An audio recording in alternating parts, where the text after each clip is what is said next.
ये रे माझ्या मागल्या.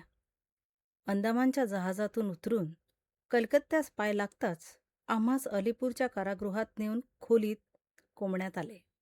सकाळी अंदमानहून निघताना जी भीती वाटत होती ती खरी ठरली. कारण बाबास आणि मला निराळे करण्यात आले.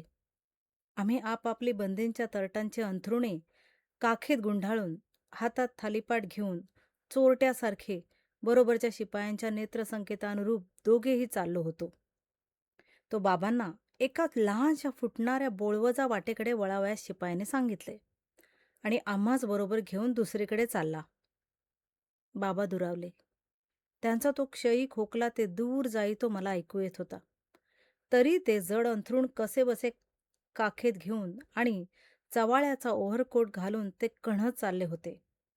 मनात वाटले, ह्यांचे आता काय होईल? ह्या बोळाने ते मला सोडून वळले नाहीत, तर बहुधा आता जीवनाच्या वाटेवर मला सोडून हे मरणाचे बोळानेच वळत आहेत. बहुधा ह्यांचे हेच शेवटचे दर्शन. पुन्हा एकदा मागे वळून मनात आक्रंदत पण वरून गुपचूप असा मी पुढेच गेलो. आणखी एका चाळीतील, जी माझ्यासाठी ओस पाडण्यात आली होती, एका कोठडीत बंद केला गेलो. उद्विग्नता फार वाटू लागली. माझ्यावर पहारा देणाऱ्या शिपायांसह एक वॉर्डरही येई. तो 14 वर्ष काळे पाण्याची शिक्षा झालेला असताही 3-1 वर्षातच वॉर्डर होऊन सापेक्षतः किती स्वतंत्रपणे फिरत होता आणि मी ती 14 वर्ष जवळजवळ कोठडीत बंद राहून भरली असताही माझ्यावरील कडक पहाऱ्याचे आणि कारागारीय हालअपेष्टांचे आवरण रती मात्र ढिले न होता अधिकच गळचेपी करीत चालले आहे. मन रमवण्यासाठी लोखंडी गजास धरून उभा होतो. संध्याकाळ जाऊन अंधेर पडला. एक शिपाई हळूच काही काही बोलू लागला. त्यावेळेस राजकारणाच्या स्वरूपाविषयीचा मूर्खपणा किती बोकाळला होता त्याचे आंशिक प्रत्यंतर त्याच्या बोलण्यातील एका गोष्टीवरून मला मिळाले. कलकत्त्यातील आणि इतर राजकीय चळवळींविषयी त्याच्या अज्ञ भावना व्यक्त करता करता तो म्हणाला, आता 1-2 महिन्यात स्वराज्य मिळणार, कारण गांधी नावाचा कोणी योगबळी लढू लागला आहे. इंग्रजांचे त्याच्यापुढे काही चालत नाही, कारण त्यास गोळीच लागत नाही आणि कारागृहात कोंबले तर मनात येताच तो जादू करून खोलीतीत नाहीसा होतो. तो आपला पुन्हा तटाबाहेर उभा राहिलेला दिसतो. असे अनेक वेळा झालेले आहे. महात्माजीस अनेक वेळा लहान सहान शिक्षा होऊन बंदीत पडावे लागले, पण त्या भरताच ते अनेक वेळा सुटलेही. ह्या बातमीचे त्याचे डोक्यात आणि त्याच्यासारख्या शेकडो अज्ञ लोकांच्या डोक्यात असे विकृत प्रतिबिंब पडले. आम्ही हसून म्हटले, त्यांच्या मनात येताच ते बंदीशाळेच्या तटाबाहेर पडून उभे राहिलेले दिसतात. हे एका अर्थी खरे आहे, पण त्यात ध्यानात ठेवावयाचे इतकेच की खोलीतून नाहीसे होऊन तटाबाहेर उभे राहण्याचे त्यांच्या मनात त्याच दिवशी येते की ज्या दिवशी त्यांची सरकारी शिक्षा पुरी झाल्याने सुटका होणारीच असते. आणि स्वराज्य योगबळाने मिळवण्याविषयी विचारशील तर शेजारी कोकेन विक्रीकरिता शिक्षा झालेला एक चिनी तरुण मागाहून आणला गेला. तो 2 दिवसांनी सुटणार म्हणून नाचे, बागडे, गाणे गाई. तसे 2 दिवसांनी सुटावायचे हे ऐकून गाणे गाण्याचे भाग्य आम्हास छे ती आशाच नको. त्या चिनी मनुष्यात सन्यत्सेनाचे नाव माहीत होते. तो आमच्याही नावाशी परिचित असल्याचे बोलता बोलता उघडकीस आले. तोच मी हे कळल्यावरही त्यास खरे वाटेना. इतका थोर म्हणून ज्यास मी मानी तो मनुष्य अशा कोठडीत मावला तरी कसा? थोर पुरुषाची जी अक्राळ विक्राळ कल्पना त्याच्यासारख्या माणसाची झालेली असते, तिला त्या साध्या मनुष्यासारखाच असणाऱ्या थोर पुरुषांच्या प्रत्यक्ष दर्शनाने नेहमीच असा धक्का बसत असतो. त्यांनी मला विचारले, तुम्हास गोळी लागते का? मी म्हणालो, अर्थात लागलीच पाहिजे. तेव्हा तर तो फार निराश झाला. एका शिपायाने विचारले, तुम्ही किती दिवस रात्र पोहत होता समुद्रात? अर्थात मार्सेलिसला. आम्ही म्हटले, छट, दिवस रात्र कसली, 10 मिनिटे देखील पोहत नसेन तो तीर गाठले गेले. हे अनपेक्षित उत्तर ऐकताच त्याच्या अद्भुतता प्रिय आदरास एकाएकी दिसेल इतका धक्का बसला. आम्ही बढाईने खोटे बोललो तरी एक वेळ त्याने क्षम्य मानले असते आणि त्यास तितका धक्का बसला ना. तो काही वेळ अगदी रागवल्यासारखा दिसू लागला. आम्हास मार्सेलिसविषयी खरी तीच माहिती सांगण्याच्या खोडीने अशा कित्येक भोळ्या मित्रांच्या आदरास मुकावे लागले आहे. वर्तमानपत्र पाहिले. कलकत्त्याहून 8 दिवसात आमची पाठवणी झाली. कोणत्या कारागृहात ते प्रथम कळले नाही. गाडीत फळफळावळ आणि वर्तमानपत्रे स्टेशनास्टेशनावर लोक येऊन टाकून जात. थवे जमून डोकावण्याचा प्रयत्न करीत त्यावरून आम्ही कलकत्त्याहून निघालो ही बातमी कोणीतरी तत्काळ तारेने पुढे धाडली असावी असा आम्हास विश्वास वाटला.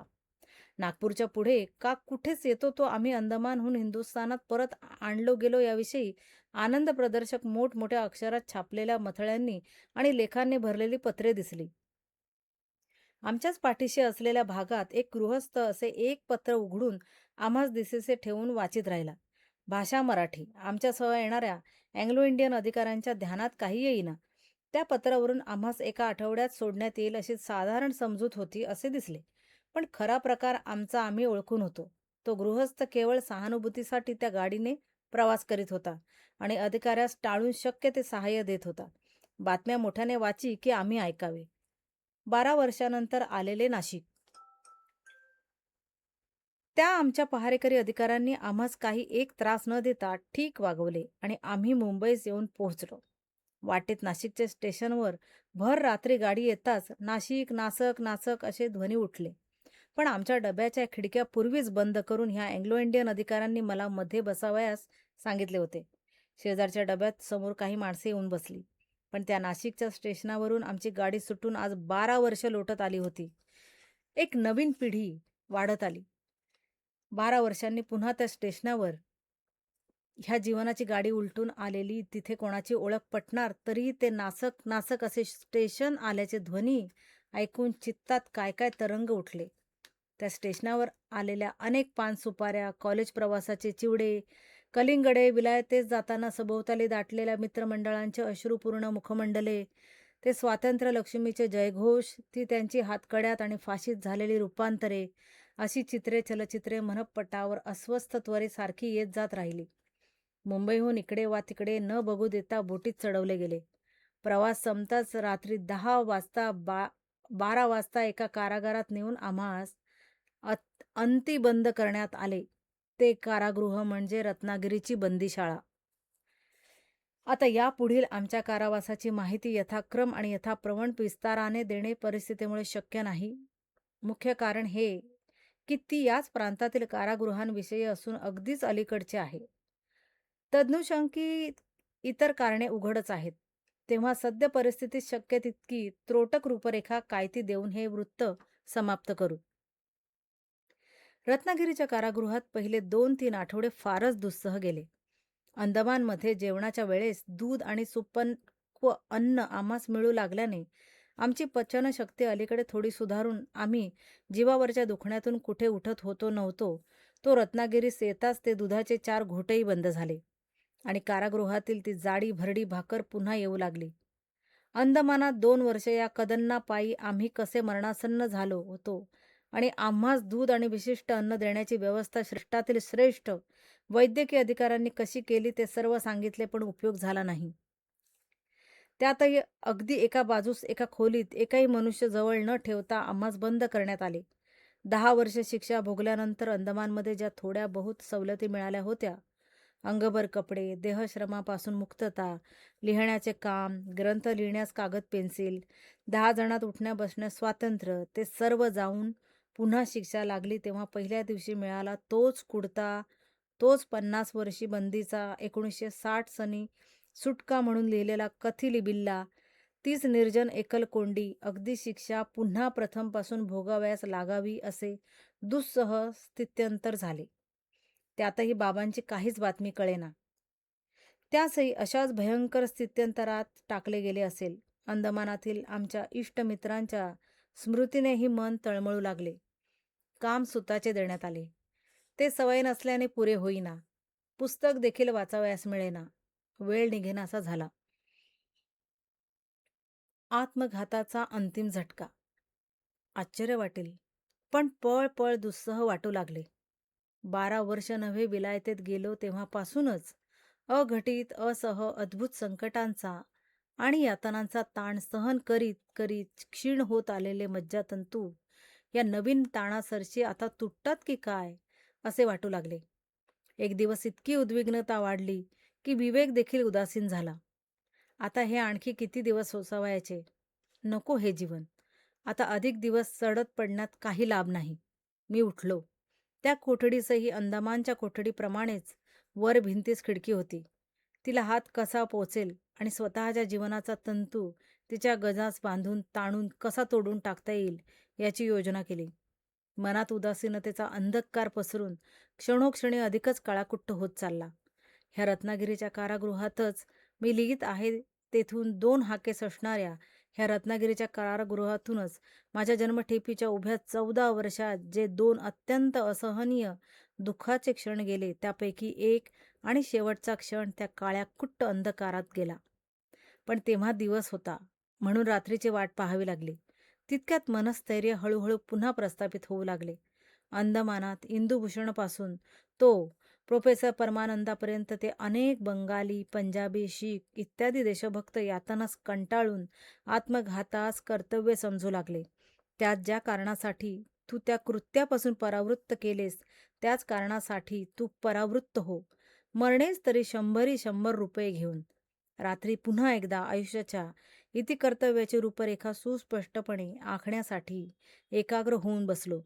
नेहमीप्रमाणे चित्तवृत्ती निरोध, मनसुप्त समनिश्चल होई तो करीत स्वस्थ बसून मग क्षणहे आयुष्याचे त्रिकालाबाधित ध्येय, त्यापासून अनुप्राप्त होणारे कालदेश पात्राने मर्यादित उपध्येय, त्याच्या अनुषंगाने ठरणारी मुख्य कर्तव्य आणि तदनुकूल म्हणून अपरिहार्य झालेला तात्कालिक जीवनक्रम हे विवेचून पाहिले. ह्याही असह दुःखात सहन करणेच करणे. कारण की नुसते तसे ते सहन करणे हेच ह्या परिस्थितीतील श्रेष्ठतम राष्ट्रकार्य होते. ते करून जे साधेल ते इतरही करीतच राहणे. पुन्हा निश्चय झाला. दुसऱ्या दिवसापासून मागे अशाच निर्जन एकांतात रचित होतो त्या कवितांचे तुटलेले सूत्र पुन्हा हाती घेतले आणि विलायतेत धरलो गेलो. तेव्हापासून रत्नागिरीस येईपर्यंतची माझ्या कारावासाची कठोर कथा संकलित रूपाने मनातल्या मनात रचण्यास आरंभ केला. ग्रंथ कागदावर लिहावा तसा मनात लिहून त्याचे भाग, प्रकरणे आणि मुख्य घटना क्रमवार पाठ करून टाकल्या. त्या सांगावयाच्या कशा ते स्मृतीस चालना देऊन फुटकळ गोष्टी शक्यतो एकाग्र चित्ताने आठवून ते मनास पान पान वाचून दाखवले. पुढे प्रसंग साधून काय करीत बसे त्याच्या आजूबाजूच्या लाल विटांच्या तुकड्यांनी मनात समजेल अशी मुख्य विधेयांची टिपणे चिऱ्यांवर आणि कोरून वा रंगवून ठेवली. 2-3 महिने हे काम जोरात चालले होते. त्यात शिलालेखी टिपणांची आणि स्मृतिलिखाणांची हा जन्मठेपीचा आज प्रसिद्ध होणारा ग्रंथ ही कागदी विस्तृत आवृत्ती आहे. त्या 2-3 महिन्यात हळूहळू माझी परिस्थिती बदलली. जेवण थोडे बरे मिळू लागले. मध्यंतरी कलकत्त्याच्या कॅपिटल पत्राने माझे एमडनच्या जर्मन कटाशी सूत्र जुळलेले होते. इत्यादी लिखाण लिहिल्यामुळे त्यांच्यावर माझ्या बंधूंनी खटला करण्याची सूचना देताच त्या पत्राने क्षमा मागितली. त्या प्रकरणात काही दिवस गेले. भेटीही घरच्या येऊ लागल्या. सिंधमधून आणि इतर भागातूनही कित्येक असहयोगी आणि खिलाफती हिंदू मुसलमान राजकीय बंदिवान त्याच कारागारात आमच्या मागोमाग आले होते. त्यांच्या खिलाफतीच्या हिंदू मुसलमान विषयक एकीच्या आणि राजकीय धोरणाच्या कल्पना त्या काळच्या मला तेव्हा विपर्यस्त वाटणाऱ्या उपदेशाने कलुषित झालेल्या असल्याने त्यांच्याशी त्या विषयावर एकसारखे वाद, संवाद, चर्चा करण्याचे कार्यही जोराने सुरू करावे लागले. थोडेच दिवसात अंदमानच्या पद्धतीप्रमाणे आठवड्याच्या बैठकी आणि व्याख्यानही आरंभली. आम्ही सर्वजण सरासरी वर्ष एकत्र होतो. मी त्यास प्रथम पाहिले तेव्हा एक मित्र तर स्पष्टपणे ओरडत असे, मलबारमध्ये मुसलमानांनी हे अत्याचार केलेलेच नाहीत. दुसरे मित्र तर जोरजोराने म्हणत, झाले असले तरी काही चिंता नाही.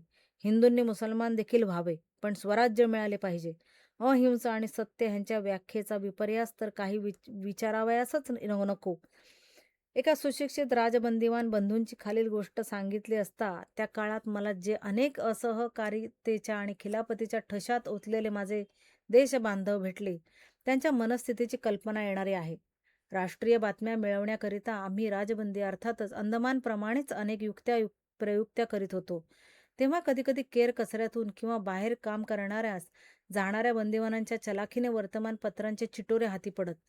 आमच्या ह्या असहकारवादी मित्राने ते चिटोरे आमच्याप्रमाणे घेऊन वाचावेत. 2-3दा फारच निष्काळजीपणाने तो मित्र ते चिटोरे घेऊन उघड्या अंगणात वाचित हिंडताना पाहिल्याने दुसऱ्या एका राजबंदिवानाने त्यास तसे करू नका, नाहीतर वर्तमानपत्रे वाचण्याची बंदी असल्यामुळे ते चिटोरे आणणाऱ्या साधनाचा बोभाटा होऊन बातम्या मिळणार नाहीत पण ह्या सद्गृहस्थाने उलट उत्तर दिले. म्हणजे मी गुप्तपणे हे वाचू की काय? असहकार्य आहे मी. गुप्त ते खोटे मी कधी आचरणार नाही. त्याच्याशी अधिक न बोलता मंडळींनी त्यास पुढे तसेच चिटोरे वाचवण्यास देणे बंद केले. तेव्हा चिडून त्यांनी सांगितले, की ज्या बंदिवानांच्या टोळ्या जशी तंबाखू चोरून आणीत, तसाच एखादा दुसरा कागदही गुप्तपणे आणीत. त्यांचे नाव मी उद्या अधिकाऱ्यास सांगणार, कारण सत्य छपवणे पाप आहे. मी असहकार्य आहे. सत्य ते आमचे ब्रीद.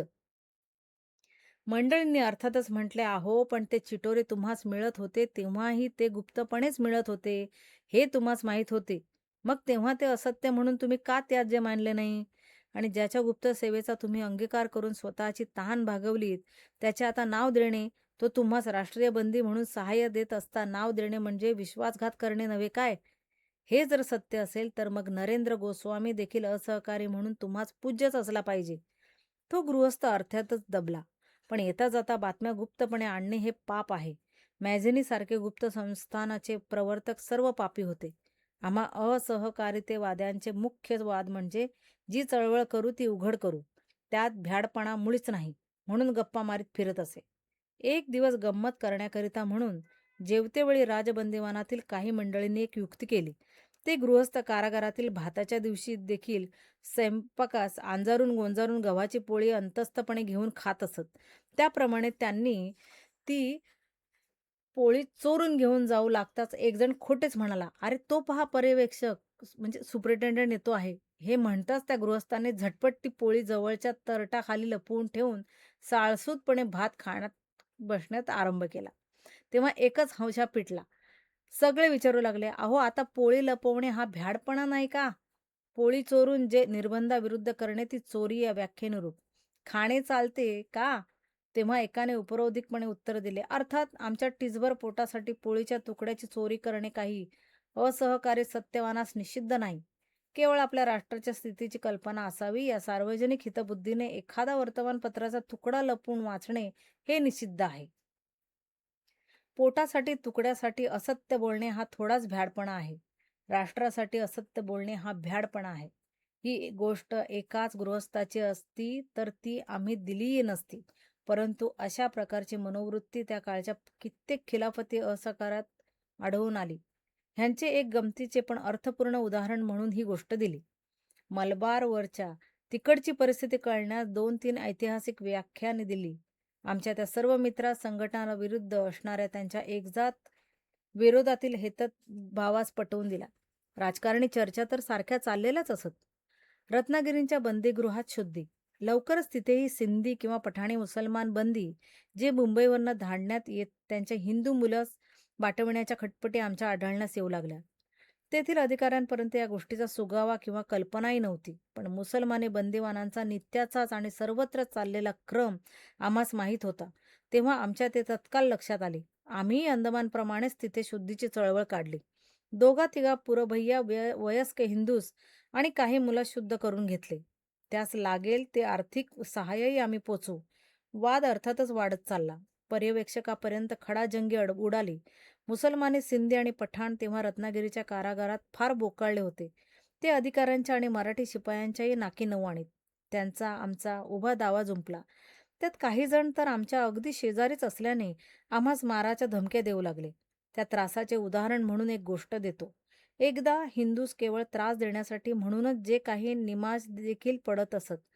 अशा मुसलमानी चोर, डाकू इत्यादी दंडितांनी पहाटे आणि अर्ध्या रात्री देखील उंच ओरडून बांग देण्यास आरंभ केला. त्या त्यांच्या मोठ्याने ओरडण्यामुळे सर्वांची झोप मोडून मोठा त्रास होऊ लागला. अधिकाऱ्यांनी दटावले, पण ते हा आमचा धर्म आहे म्हणून उलट दटावीत. वरिष्ठ अधिकारीही थकले. तेव्हा आम्ही आमचे नेहमीचे औषध दिले. 1-2 हिंदू अगदी पटाईत बंदीगृहातील लुटारूंचेही गुरु असे हाताशी धरले. त्यात एक दात पडलेला आणि चोऱ्या करीत 4-5 वेळा मोठमोठ्या शिक्षा घेत कारागृहासच आपले घर समजणारा म्हातारा होता. त्यांनी पहाटेच उठून मोठ्याने राम नाम जपण्यास आरंभ केला. मुसलमान बांग देत ओरडू लागला की ह्या हिंदूने तुळशीदासाचे दोहे आणि रामनाम उच्चारित त्यांच्याही पेक्षा मोठ्याने ओरडू लागावे. शिपायांनी त्या हिंदूस दटावताच आम्ही मध्ये पडावे आणि म्हणावे, "हे काय? एकतर सर्वांसच प्रार्थना मोठ्याने करणे बंद करा, नाहीतर मुसलमानांप्रमाणेच यांनाही मनपूत प्रार्थना करू देणे भाग आहे. मुसलमान रात्री नमाज पडताना पाहिला की या हिंदू भक्तांनी भजन करण्यास आरंभ करावा. मुसलमानांच्या रागाच पारावर राहिला नाही. पण निरुपाय झाला. हिंदूंच्या झोपा ते मोडीत, तसेच त्यांचीही झोप हिंदू मोडू लागले. तेव्हा त्या दोन्ही लुच्चेपणाचा छेद परस्पर जाणून बाकी पूज्य उरले आणि अधिकाऱ्यांच्या शिक्षेसही जो मुसलमानी गुंडपणा बंद करता आला नाही, तो हिंदू गुंडपणाची तोड मिळताच आपण होऊन बंद पडला. याच औषधाने एका खिलापती वृत्त संपादक मुसलमानाचा समानत्वाचा भ्रमही बराच उतरला.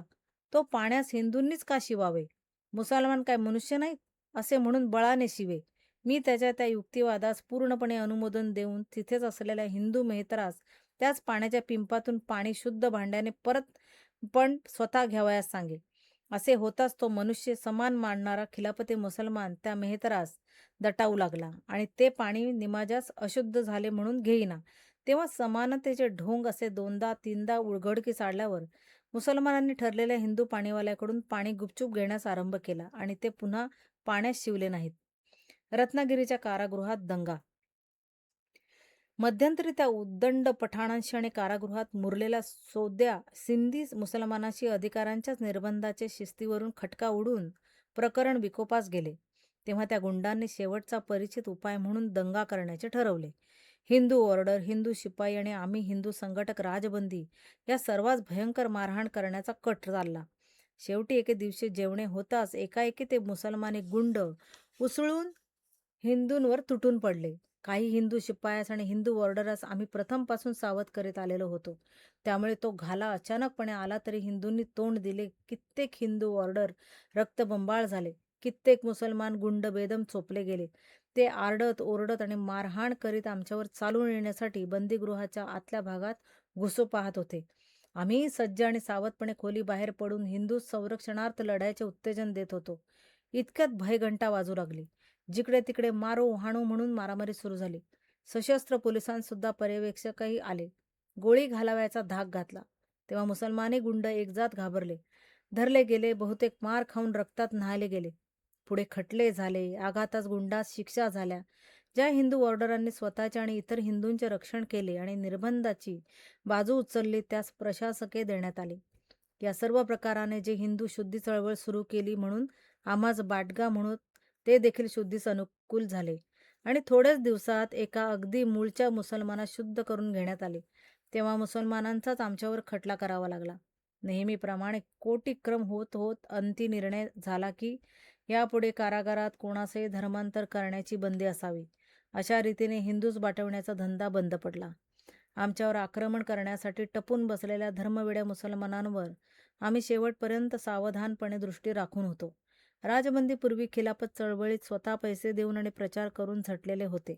त्यांचे देखील या सर्व चळवळींनी आणि प्रकारांनी डोळे उघडून ते हिंदू संघटनांचे कट्टे पुरस्कर्ते झाले आणि संघटनांच्या दुर्बिणीतून पाहण्याची सवय लागताच त्यांचे राजकारणही प्रतियोगी धोरणात रूपांतर पावले. ते सुटून गेल्यावर आपापल्या प्रांतातून हिंदू संघटनांचा नेटाचा पुरस्कार करीत होते. साधारण बंद्यांच्या शिक्षणाची चळवळही अंदमान प्रकरणानेच रत्नागिरीच्या कारागारातही जोराने चालवले. स्वतः कित्येकास शिकवले. पैसे देऊन, पदरचे पैसे पारितोषिक म्हणून देऊन पुस्तके वाचण्याची प्रवृत्ती उत्पन्न केली. ग्रंथालयात पुस्तके नव्हती. अर्जावर अर्ज करून मुंबई सरकारपर्यंत लिखाणे धाडून नवीन पुस्तके 500 रुपयापर्यंत आणवली. ती टिप्पणी स्वतः करून दिली. पर्यवेक्षकांकडून आणि सरकारी मुख्य शिक्षण विभागाकडून संमत होताच ती मागवण्यात आली. बंदिवानांची वाचण्याची रुची इतकी वाढली की आणि त्यामुळे 1.5 वर्षात कारागृहातील भांडणांची संख्या इतकी दुगोच्चोर होईल अशी कमी झाली की कारागृहाचे प्रतिवृत्तांत तिचा अधिकारांचा उल्लेख करावा लागला आणि त्याचे कारण शैक्षणिक अभिरुची वाढली हेच होय हे मान्य करावे लागले. मुसलमानांच्या ईद इत्यादी सणास त्यास सार्वजनिक प्रार्थना करू दिली जाई. मौलवी येई. ख्रिस्त्यासही तीच सवलत असे, पण हिंदूस नसे. म्हणून सर्व राजबंदीवानांनी खटपट करून हिंदूसाठीही गोकुळ अष्टमीस मुंबई सरकारकडनं कथेची परवानगी मिळवली. उपासास सामान देण्याचीही रीत पाडली. हरिकथा सार्वजनिकपणे करण्यात आली. कारागृहात राजबंदीवानांच्या प्रयत्नाने इतर अवस्थेतही फार सुधारणा झाली. उदाहरणार्थ तेथील शौचकूपांची अत्यंत ओंगळ पद्धत घेऊ 6-7 माणसे एकदम त्या शौचकूपास रांगेने बसावयाची, म्हणजे आड पडदा मुळीच नाही. इतकेच नव्हे तर पावसात वा उन्हात वर छप्पर देखील नव्हतं. आणि इतक्या जवळ बसणे की अगदी अंगाला अंग लावून सगळ्यांना बसावे लागे. पाणी बरोबर न्यावायचे नाही, तर सगळ्यांनी तसेच उठून दूरवरच्या नळावर जाऊन तिथे अंगाचा मळ धुवावायचा. अशा गलिच्छ गैरसोयी राजबंदीवानातील मंडळींच्या चळवळीने पुष्कळ अंशी दूर झाल्या. अन्न सुधारले, कामाचा जाच कमी झाला आणि त्यायोगी नैर्बंदिक शिस्त कमी न होता बंदिवानांची वागणूक उलट अधिक टापटिपीची आणि शिस्तवार झाली. आणखी एक अपुरे कार्य रत्नागिरी बंदीगृहात असताना आंशिक पूर्णत्व पावत होते. अंदमानात असताना जेव्हा इतर काहीच प्रत्यक्ष राष्ट्रकार्य करणे शक्य दिसेना, तेव्हा एक काव्य मनातल्या मनात रचावयाचे म्हणून आम्ही केलेला निश्चय वाचकांच्या लक्षात असेलच. पुढे अनेक प्रत्यक्ष कार्य करण्याची संधी मिळत गेली. तसे तसे ते मागे पडले. रत्नागिरीस बंदीत असताना अंदमानात रचलेल्या त्या खंड कविता, ज्या एका काव्याच्या अनुबंधाने गोवल्या जाणार होत्या, त्या आम्ही पूर्ण केल्या. पूर्वीच पुऱ्या झालेल्या कविता संकलित केल्या आणि हिंदू संघटनास अत्यंत आवश्यक त्या कार्याचा केवळ पायाच असलेली जी हिंदू शब्दांची व्याख्या, तिचे निश्चित रूप ठरवण्यासाठी हिंदुत्व हा ग्रंथ लिहिला. अंदमानमधून आमची कित्येक लिखाणे आम्ही घरी धाडलीच होती. वरील सर्व कवितातून निवडून आमच्या बंधूंनी कमला, सप्तर्षी, गोमांतक ही काव्ये प्रसिद्ध केली. ती प्रथमतः प्रछन्न नावाखालीच प्रसिद्ध केली गेली. चवर्थे, विरहोच्छ्वास इत्यादी फुटकळ कवितांचे पुस्तक छापलेही होते, पण त्यात आमच्या अनुपस्थितीमुळे इतक्या मुद्रण त्रुटी राहून गेल्या की ते अशुद्ध पुस्तक प्रकाशने बंद करावे लागले. ती सर्व आवृत्ती छापूनही नष्ट केल्यासारखीच टाकून द्यावी लागली. कमला, गोमांतक आणि महासागर ही खंडकाव्ये त्या प्रथम संकल्पित महाकाव्याची उपांगे म्हणून निर्मिलेली होती. ती उपांगे जिवंत राहिली, परंतु जिची ती उपांगे होती त्या मुख्य देहलतेचा अजून जन्मही झाला नाही, असेच आहे. उपाधीचे काम ऐसे, काही साधे काही नासे.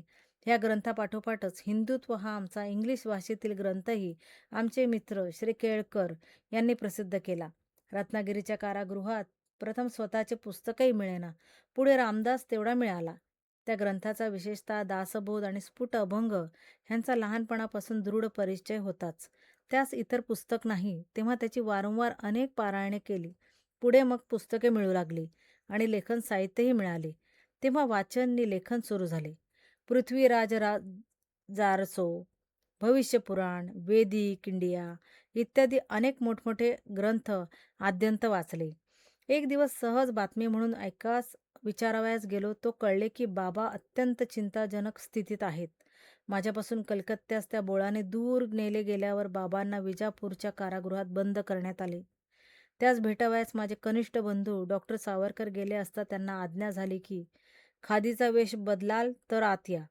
अर्थातच कनिष्ठ बंधूंनी ती अपमानास्पद अट नाकारली आणि गव्हर्नरपर्यंत आंदोलन पोचून ती अट तोडून टाकली.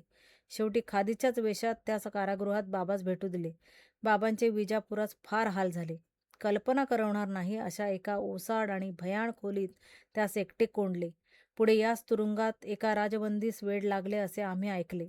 त्या कोठडीत निदान बाबांच्या मनावर तरी फार घातक परिणाम होऊ लागला. पुढे त्यास अहमदाबादेस नेले. तेथे एकांताचा क्रूर जाच पुष्कळ कमी झाला, पण त्यांच्या विकोपात जाणाऱ्या क्षयाची काहीच काळजी घेण्यात आली नाही. अंती त्यांच्या त्या अत्यंत श्रमसहिष्णू देहाच्या सहनशक्तीसही हार खावी लागली. ते अंत्यवस्थ स्थितीत बंदीगृहातील रुग्णालयात पडले. एका राजबंद्याच्या साहसाने ती बातमी बाहेर फुटली. आमचे कनिष्ठ बंधू गेले. तो बाबा जवळजवळ आसन्न मरणस्थितीत, पण धैर्य मेरूसारखे अचल. ही बातमी मला कळताच वाटले बाबा आता हातचे जातात. सर्वच आपण जाणारे प्रवासी आहोत. आयुष्य ही 2 दिवसापुरते उतरण्याची धर्मशाळा आहे. पण बाबा जन्मभर दुसऱ्यांसाठी हाल सोशीत झिजत असता जवळ मायेचे कोणी तोंडात पाण्याचा थेंब घालण्याचे उरले नसताना जातात. शेवटी कारागृहाने त्यात जे गिळले ते गिळलेच. हाय हाय बाबा शेवटी ठार मारले. ठार मारण्याहूनही शतपट क्रूरपणाने छळून छळून ठार मारले. ह्यांनी राग अंगात मावेना. दुःखाचे श्वास घेणे क्षणभर जड जाऊ लागले. तेव्हा अशा अत्यंत अस्वस्थ परिस्थिती प्रसंगी आमचा परिपाठ असे त्याप्रमाणे स्थिरासन घालून स्वस्थ बसलो. चित्त शक्यतो समाहित केले आणि मग स्वतःच विचारले, चळफळून काय उपयोग? बाबा कष्टाने ठार केले. बहुतेक त्यांचा बळी त्याग घेतला. पुढे काय? पुढे केवळ शोक नाही तर प्रतिशोध. वाटेल त्या रीतीने आणि सुटका होताच बस बाबांच्या मरणाचा नंतर त्याचे श्राद्ध करीन. म्हणजे इतर देशभक्तांची श्राद्धही लोक अशी करू लागतील हा निश्चय स्थिर केला. निष्कारण तळमळ शांत झाली. थोड्याच दिवसात बातमी आली, बाबा सुटले. आनंद झाला. सुटले पण इतक्या दुर्धर स्थितीत की घरी बेशुद्ध अवस्थेत आणावे लागले. तरी चिंता नाही. स्मशानाचा व्यय वाचवण्यापुरतेच जरी त्यास सोडले असले तरी सोडले आहे. त्यांच्या स्मशानाचा व्यय करता येण्याचे समाधान तरी कुठे आमच्या कुटुंबांच्या पदरी पडणार होते. ती देखील शंकाच होती. त्याहून हे बरे, ही सुटका म्हणजे सुटका नव्हती, एका मरणाहून. तो बाबांचा पुनर्जन्म झाला होता. ईश्वराच्या कृपेने आणि देशाच्या सुदैवाने त्या देशभक्तीची प्रकृती हळूहळू थोडी बहुत सुधारत चालली. देशभर आनंद झाला. त्याच संधीस का आगे मागे आठवत नाही, कोकोनाडाच्या राष्ट्रीय सभेने प्रत्यक्ष अध्यक्षाकडून माझ्या सुटकेचा ठराव मांडवला आणि एकमताने संमत केला. माझ्या आणि त्या उदाहरणाच्या परिणामामुळेच इतर सर्व क्रांतिकारक राजबंदींच्या मुक्ततेविषयी राष्ट्रानेच चळवळ केली असता त्यांचीच नव्हे तर त्यांच्या कार्याचीही प्रतिष्ठा राष्ट्रीय स्वरूप धारण करते, अशा हेतूने मी अंदमानापासून जी राजबंदी विषयक सार्वजनिक चळवळ चालवली होती तिचा हा राष्ट्रीय सभेचा ठराव कळस होता. माझ्या बंधूंच्या आणि राजबंदीवानांशी सहानुभूती बाळगणाऱ्या सर्व राष्ट्रभक्तांच्या प्रयत्नांचे ह्या ठरावाने नैतिक साफल्य तर झालेच. आम्ही अंदमानातून 1921व्या वर्षी रत्नागिरीस आलो आणि 1923च्या वर्षी रत्नागिरीहून एरवड्याच्या कारागृहात आम्हास धाडण्यात आले असे आम्हास वाटते. सण पडताळून पाहण्यास वेळ नाही. या सर्व जन्मठेपींच्या वृत्तांताविषयीच हे सांगून ठेवणे अवश्य आहे की कालक्रम स्मरणात नक्की नसल्याने थोडा बहुत चुकलेला असण्याचा संभव आहे, पण फारशी चूक नाही. अंदमानातील सहकष्टभोगी मित्रांची भेट. एरवड्यास आमची ही दुसरी भेट. पहिली 1910व्या वर्षी आणि आता 1923व्या वर्षी. त्यावेळेस एरवड्यामध्ये मुळशी सत्याग्रहांचे राजबंदी येत जात असत. त्यातील कित्येकास फटके मारण्यात आलेले होते. त्यांचे तेथे फार हाल झाले म्हणून आम्हास त्यांच्यातील जे थोडे लोक उरले होते ते सांगत. त्याचप्रमाणे तेथे सिंध, धारवड इत्यादी प्रांतातील असहयोगी खिलापती हिंदू आणि मुसलमान राजबंदीवानही असत. त्याहूनही आम्हास आश्चर्य वाटणारी घटना म्हटली म्हणजे ही होती की तिथेच अंदमानातून हिंदुस्थानात सरकारने परत आणलेले आमच्या सहकष्टभोगी मित्रातील लाहोरच्या खटल्याचे अनेक शीख आणि इतर राजक्रांतिकारक जन्मठेपीचे राजबंदीही होते. त्यांची आमची भेट जरी आम्हास एका बाजूस प्रथम बंद केले होते तरी अंतस्थपणे झाली तेव्हा आमच्या जिवलग नात्यागास भेटावे तसा आनंद झाला. परस्परांच्या नेत्रात अश्रू उभे राहिले. अंदमानात आम्ही एकत्र दुःखे भोगलेली होती. त्यांच्या किंवा आमच्या मनात पापांचा संचार होता तर गुप्त कटांची माहिती देऊन आणि इतरांच्या गळ्यास फासात गुंतवून आम्हातील कोणासही आपली मुक्तता एक दिवसात करून घेता येते. पण ईश्वराने तशी कुबुद्धी कोणासही दिली नाही. यातनांचे तीक्ष्ण अंकुश हृदयात रुतत होते, पण ते सहन करीत एखाद्या हॉटेल हत्तीच्या पंक्तीप्रमाणे आम्ही क्रांतिकारक पुढे पाऊल टाकवत नाही, मागे पाऊल टाकणे नाही, अशा पेचात ठीकच्या ठिकाणी ठाण मांडून उभे होतो. भोवती छळाचा बाणवर्षाव सारखा चालला होता. त्या क्रांतिकारकांविषयी त्या नवागत असहयोगी राजबंद्यांची फार विकृत समज झालेली होती. ते असहयोगी त्या जुनाट झुंजार राजबंद्यास गुप्तकट करणारे कोणी पापी समजत.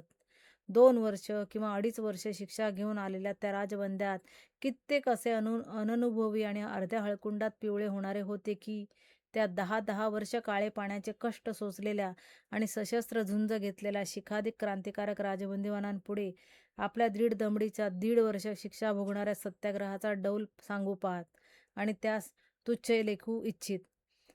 मी या सर्व अज्ञ लोकांच्या डोळ्यात चरचरीत अंजन घालण्यास आरंभ केला. त्यास हिंदू संघटनांचे नाव देखील राष्ट्रघातक वाटे. प्रामाणिक परंतु अत्यंत विपर्यस्त अशा या त्यांच्या समजुतीचा मी तीव्र निषेध करू लागलो.